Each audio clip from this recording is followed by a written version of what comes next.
Sesaat lagi Anda akan mengikuti Lintas Informasi Sepekan 104,5 FM Bahana Radio.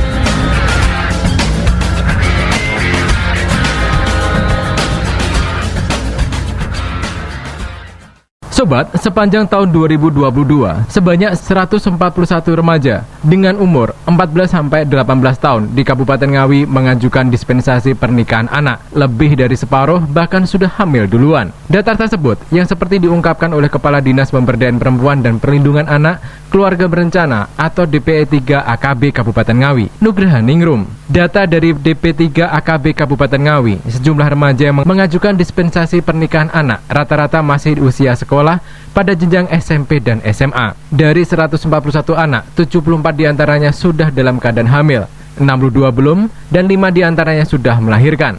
Sobat, menurut Ningrum, mayoritas pemohon dispensasi nikah usia anak dilatar belakangi faktor hamil duluan. Namun ada juga pemohon yang memang berkeinginan tidak belajar dan tidak ingin melanjutkan sekolah. DPA3 AKB Kabupaten Ngawi bukan tidak melakukan apapun. Ningrum menjelaskan saat pemohon mengajukan dispensasi nikah usia anak, DP3 AKB selalu memberikan sosialisasi agar pemohon tidak melanjutkan pendidikan dan mengurungkan niat nikah di usia muda. Ditegaskan oleh Ningrum, seluruh elemen masyarakat harus terlibat dalam mencegah praktik pernikahan dini. Butuh sinergitas berbagai pihak untuk menciptakan sosial kultur yang mengarah pada pencegahan praktik pernikahan dini. Kondisi sosial kebudayaan di masyarakat masih berpengaruh dalam hal tersebut. Ditegaskan oleh Ningrum, bertujuan untuk melindungi anak-anak baik dalam kesehatan alat reproduksi, serta secara khusus juga mencegah terhadap pernikahan di usia anak. Pihaknya mengharapkan elemen di Kabupaten Ngawi terus bergerak dengan harapan mencegah pernikahan dini. Tidak hanya DP3 AKB, Puskesmas juga bergerak.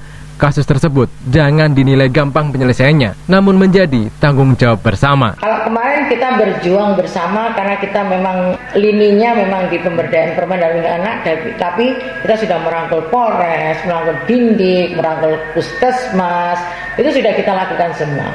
Dan nanti yang ke depan ini kita lebih soapnya ke action. Sobat, ikut unjuk rasa besar-besaran ke Jakarta, tuntut masa jabatan 9 tahun, ratusan kepala desa atau Kasdes di wilayah Kabupaten Ngawi pada hari Senin siang berangkat ke ibu kota. Dengan menggunakan 6 bus dari 213 kepala desa, 120 diantaranya pada hari Selasa besok akan melakukan demonstrasi di depan gedung DPR RI. Mereka akan bergabung bersama Kades dari berbagai daerah di Indonesia untuk menuntut revisi sebagian pasal dalam Undang-Undang Nomor 6 Tahun 2014 tentang desa. Sobat, ratusan kepala desa dari bumi ora-ora ini bersama dengan ribuan Kades yang tergabung dalam perkumpulan aparatur pemerintah desa seluruh Indonesia atau PAPDESI untuk menyuarakan tuntutannya. Diungkapkan oleh Sri Mulyono, Kepala Desa Sambiroto Padas Ngawi, kepada media menjelaskan, permintaan para kepala desa untuk dapat mengubah amandemen Undang-Undang Nomor 6 Tahun 2014 bukan hanya tentang perpanjangan masa jabatan, melainkan juga upaya menjaga kondusivitas di lingkungan masyarakat. Dorongan mengubah masa jabatan 9 tahun diikuti ketentuan maksimal menjabat 2 periode dari sebelumnya 3 periode. Artinya sama-sama menjabat maksimal 18 tahun. Ya, kepala desanya dari 213 yang berangkat 190. Tuntutannya seperti kemarin kita sudah audiensi dengan Komisi 2 DPR, intinya merubah pasal Undang-Undang pasal 6 Undang-Undang Desa nomor tahun 2014. Jadi nanti hubungannya dengan masa jabatan. Mengapa kita minta 6 menjadi 9 untuk kondusivitas desa?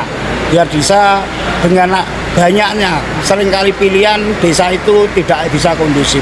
Sedangkan 6 tahun itu tidak cukup. Sobat, Bupati Ngawi Oni Anwar saat dikonfirmasi di tempat yang sama menjelaskan, meski sebagian besar kepala desa berangkat ke Jakarta, pihaknya memastikan tidak akan mengganggu jalannya pemerintahan dan pelayanan kepada masyarakat. Dukungan pemerintah daerah dengan memberangkatkan kepala desa ini telah mendapatkan apresiasi secara maksimal olehnya, sehingga keinginan kepala desa dengan melakukan aksi di DPR RI mendapat dukungan pula oleh anggota legislatif dan semoga difasilitasi dengan baik oleh pemerintah pusat.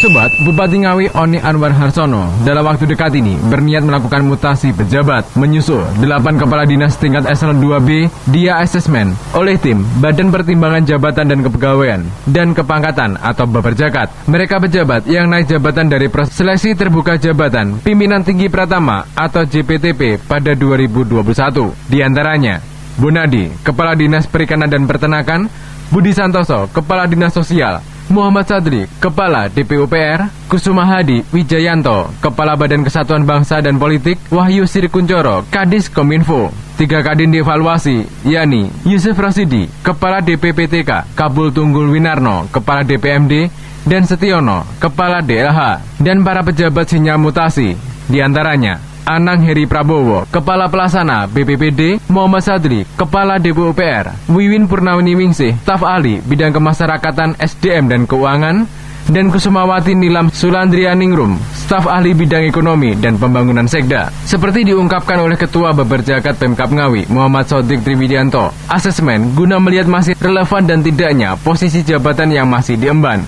Bonadi sudah 1 tahun bekerja di jabatannya, masing-masing terhitung sejak dilantik 5 Januari 2022. Hasilnya, sebagai pertimbangan Bupati Ngawi Oni Anwar Harsono, selaku pejabat pembina kepegawaian atau PPK, serta perlu tidaknya melakukan mutasi. Peluang rotasi dari hasil asesmen sudah diberikan kepada Bupati Ngawi. Sobat, sementara Kepala Badan Kepegawaian dan Pengembangan Sumber Daya Manusia atau BKAPSDM, Idam Karima mengatakan, asesmen menggandeng tim asesor, yakni Lembaga Penelitian dan Pengabdian kepada Masyarakat atau LPPM Universitas 11 Maret atau UNS Solo. Asesmen sendiri untuk melihat kompetensi di bidang instansi saat ini atau kecenderungan di bidang lain. Sobat, selain asesmen, Baperjakat juga mengevaluasi kinerja 3 kepala perangkat daerah dengan masa jabatan lebih dari 5 tahun. Salah satunya, Kepala Dinas Perdagangan, Perindustrian dan Tenaga Kerja Yusuf Rosidi, kemungkinan menggeser menjadi hak prerogatif Bupati Ngawi.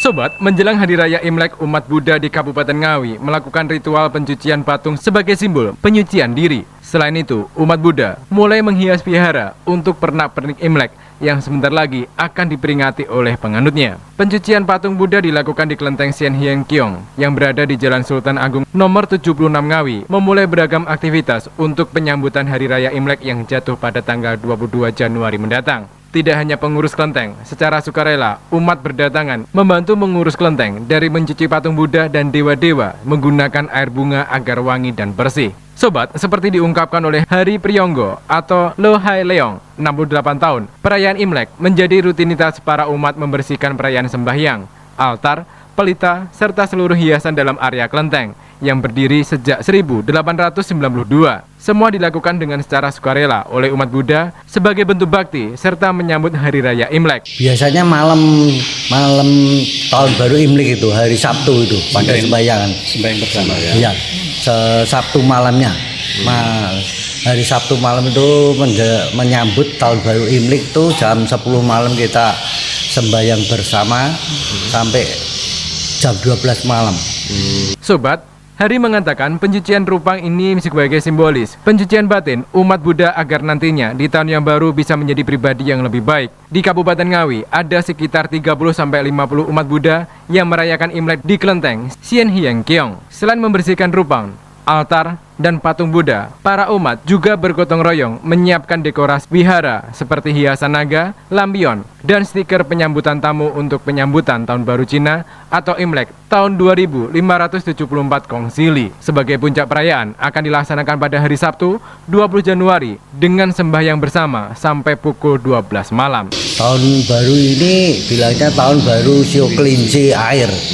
Bilangnya kalau menurut suhu yang sudah kondang itu ada harapan yang bagus tahun ini. Makanya kita sambut tahun baru ini dengan penuh harapan, dengan senang gitu.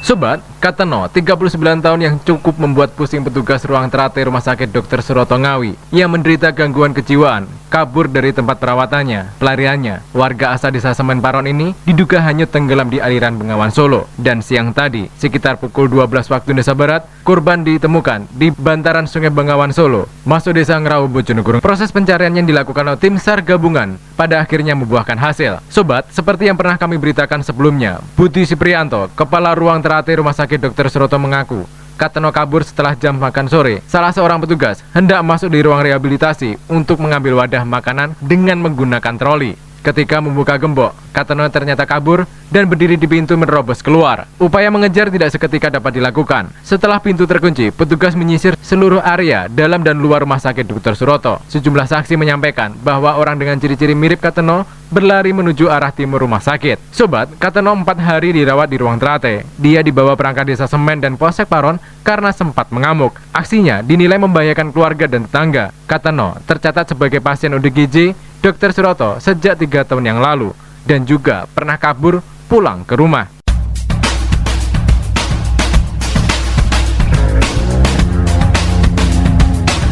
Terima kasih Anda telah menyimak Lintas Informasi Sepekan 104,5 FM Bahana Radio.